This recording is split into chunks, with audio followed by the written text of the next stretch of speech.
Madame Chaud, bureau 21.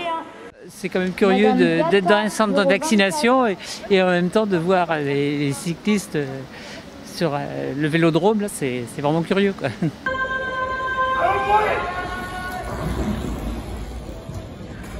J'essayais de les prendre en photo, mais comme ça tourne beaucoup, ça tourne assez vite, donc j'ai pas un appareil assez performant, hélas.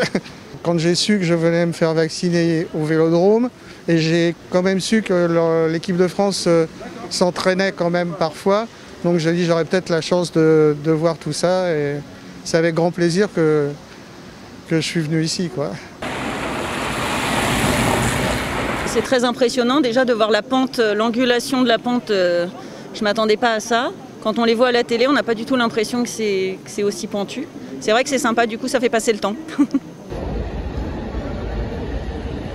D'habitude, c'est un lieu qui est très très calme. Hein. On a peut-être un peu moins de lumière, moins de bruit. Enfin, les bruits sont que les bruits des motos et des entraîneurs qui crient ou des vélos qui tournent.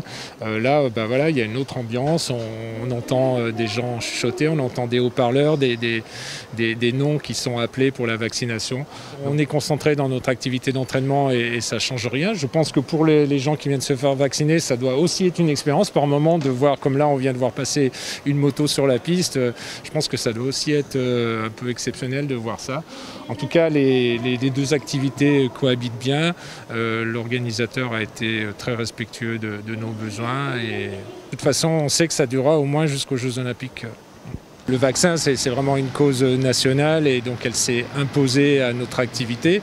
On a négocié donc avec l'organisateur de ce centre de vaccination que le quartier des coureurs soit vraiment mis à part des autres utilisateurs de l'espace.